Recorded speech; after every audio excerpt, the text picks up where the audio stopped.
Bon, la journée est magnifique. C'est pas très froid, peut-être -2, -3 degrés. Les trottoirs ne sont pas glacés.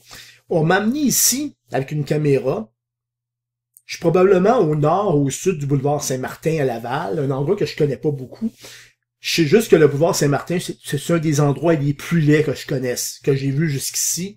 Malgré que j'ai pas encore été en Ontario ou ailleurs, là. Donc, on m'a donné une caméra pour m'a demandé de faire un reportage sur l'arrêt Jordan. Ben, parce que l'arrêt Jordan, je connais pas ça. C'est une procédure juridique qui permet de libérer des criminels et des assassins, mais j'en connais pas plus. Puis là, j'ai découvert qu'il y avait une avenue qui portait le nom Jordan, comme vous voyez actuellement. Est-ce que c'est une piste pour en savoir plus sur l'arrêt Jordan? Je me suis dit, en cas que j'étais mieux de vérifier s'il n'y avait pas des espions aux alentours qui me scrutent dans le but de voler mon scoop. Bon, j'ai regardé un petit peu. Rien, puis encore rien. Puis là, totalement, j'ai regardé rapidement. Arrêt. Donc, on est devant l'arrêt Jordan.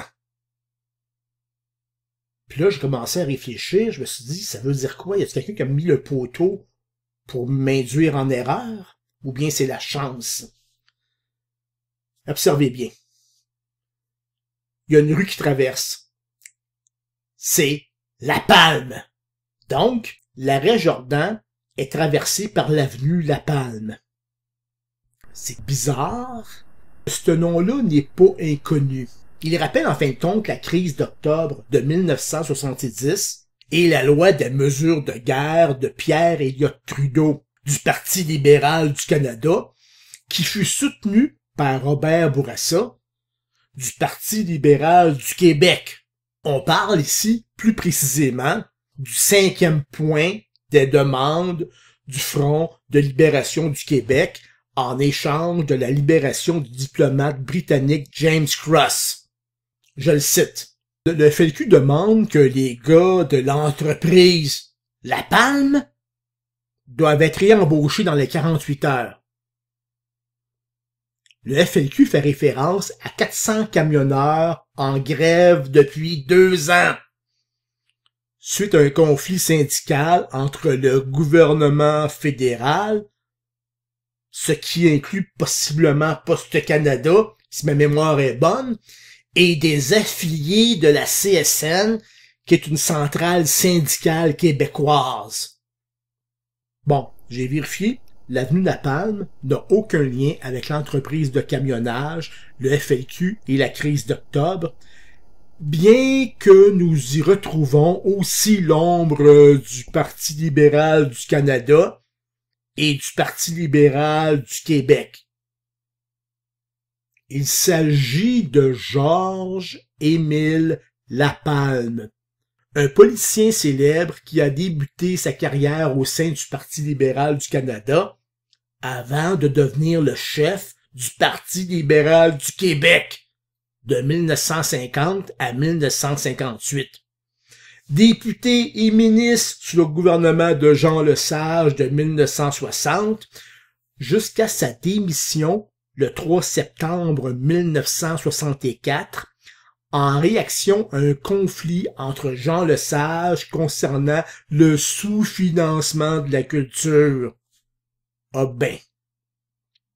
Par la suite, Georges-Émile Lapalme a œuvré en tant que commissaire général de Terre des Hommes à la Société de développement de l'industrie cinématographique canadienne et comme membre du conseil d'administration de la Régie de la Place des Arts et président de la Commission des biens culturels de 1972 à 1978.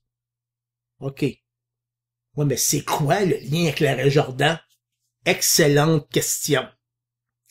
Comme Georges-Émile Lapalme, l'arrêt Jordan est passé par Ottawa, plus précisément une décision de la Cour suprême du Canada du 8 juillet 2016.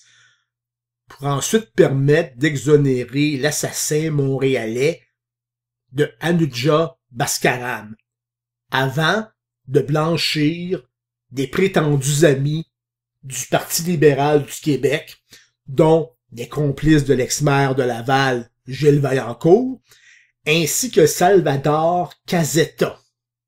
Ouais, mais quoi le lien? Ben, ces deux personnages ont été arrêtés à Laval, ville où se retrouve l'arrêt Jordan, qui est croisé par l'avenue La Palme. Continuons. Le 7 décembre 2017, alors que l'arrêt Jordan fait des ravages dans la justice, plutôt que de protéger la justice en bloquant l'arrêt Jordan, ou du moins en minimisant les risques que des criminels soient libérés ou des assassins, le premier ministre de l'époque, Philippe Couillard, a dévoilé un buste de Georges-Émile Lapalme en soulignant son apport à la culture. Voyez-vous un problème là-dedans? OK.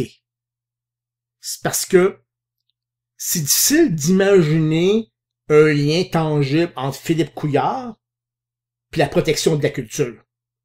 Ou Philippe Couillard, le Parti libéral du Québec et la culture. Ça fait que c'est là-dessus que j'ai commencé à me dire, il y a un problème. Il y a un problème certain, parce que quand on parle de culture, on parle de quelle culture? La culture de canadienne-anglaise? La culture de pommes de terre? La culture de tomates? Ou encore la culture de maladies vénériennes? C'est comme pas clair. Ce que j'ai su par la suite, lors de mon enquête, c'est qu'il y a une rumeur qui précise que le nom de la rue La Palme de Laval devait être Napalm. Donc, si vous aimez mieux dans cet univers où la culture est très importante, il y a quelqu'un à quelque part qui s'est trompé dans la toponymie.